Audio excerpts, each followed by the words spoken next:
피해자에게 한 것은 군기훈련이 아니라 학대거든요. 학대치사죄는 3년 이상의 유기징역이므로 처벌 자체가 훨씬 셀 수밖에 없습니다. 그럼 살인죄까지는 왜 안 되느냐?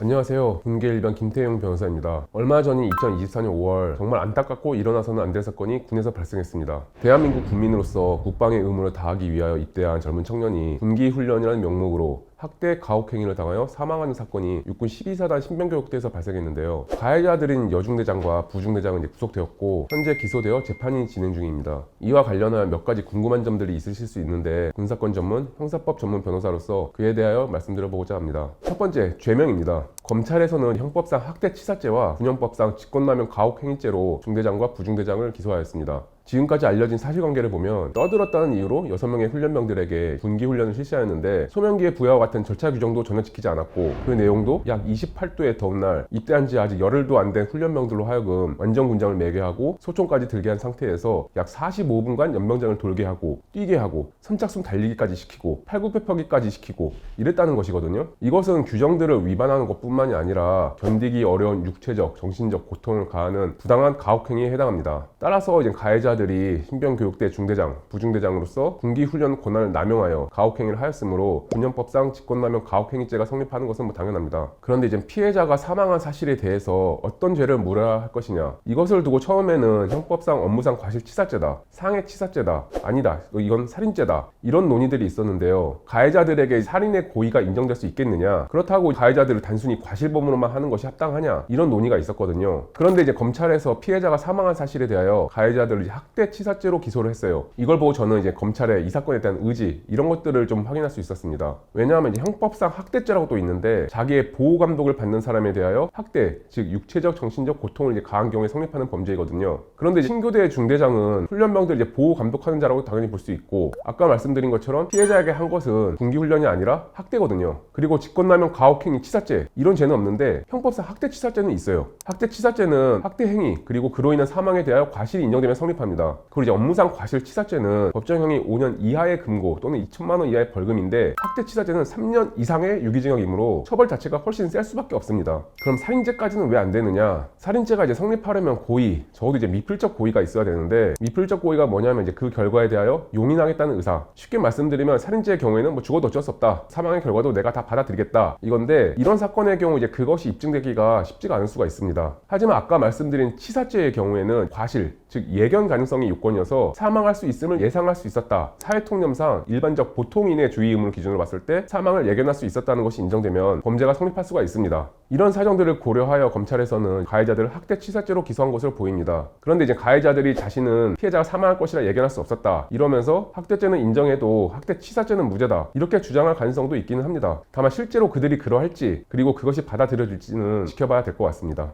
두 번째, 처벌 수위입니다. 말씀드린 것처럼 학대치사죄의 법정형은 3년 이상의 유기징역입니다. 상한은 기본적으로 이제 30년인데 경합범 가중이 되면 장기의 2분의 1까지 가중이니까 다른 훈련병들에 대한 직권남용 가혹행위죄도 기소가 되었다면 45년이 상한이 될 수가 있을 거고요. 그리고 이제 하한은 3년인데 정상인 참작죄와 장량 강경이 되면 1년 6월이 하한이 될 수는 있습니다. 다만 이 사건에서는 그러기가 쉽지는 않을 것으로 보이고요. 지금 말씀드린 거는 처단형의 범위라는 것이고, 실제로 몇 년을 선고할 것이냐, 그리고 선고형을 정할 때 어떤 점들을 이제 고려하느냐, 이게 중요할 텐데요. 대법원 산하 양형위원회에서 만든 양형기준이라는 것이 있습니다. 무조건 이 기준을 따라야 되는 것은 아닌데 이를 벗어나는 경우에는 판결문에 그 이유를 기재를 해줘야 됩니다. 따라서 실제 형사재판에서 선고형을 예상할 때는 법정형도 중요하지만 양형위원회 양형기준, 이것도 잘 살펴보아야 됩니다. 학대치사죄의 양형기준을 보면 기본 공고형의 범위는 징역 2년에서 4년이고 감경 영역은 징역 1년 6월에서 3년, 가중 영역은 징역 3년에서 5년입니다. 감경 영역이냐 가중 영역이냐, 이것은 이제 특별 양형인자로 이제 어떤 것이 있느냐에 따라 달라지는데, 피해자와의 합의, 이런 게 감경 요소가 될 수가 있고, 학대의 정도가 이제 중한 경우, 이런 사정이 가중 요소로 볼 수가 있습니다. 그리고 이제 해당 영역의 범위 내에서 일반 양형인자도 종합적으로 고려하여 선고형을 결정하는데, 초범, 반성, 이런 점들이 일반 양형인자로 보시면 됩니다. 그럼 이제 가중 영역으로 가도 양형 기준에 따르면 징역 5년인 것이냐, 이 사건은 경합범위고 직권남용 가혹행위죄는 양형 기준이 설정되어 있어요. 결국 학대치사죄 양형 기준상 형량 범위 하한이 의미가 있다고 보시면 될 것 같습니다. 그리고 이제 이 사건이 집행유예가 나오는 거 아니냐 이렇게 생각하시는 분이 있을 수도 있어요. 법적으로는 3년 이하의 징역 자체를 선고할 수 없는 그런 사건은 아니에요. 그렇기 때문에 집행유예 자체가 불가능한 것은 아닙니다. 다만 이제 피해자 유족 등과의 합의가 쉽지 않을 것이고, 가서 합의가 된다고 하더라도 죄질이 좋지 않은 점, 군에 대한 국민의 신뢰를 실추시킨 점, 이런 점들을 고려하면 실제로 집행유예가 선고되기는 쉽지 않을 것으로 보입니다.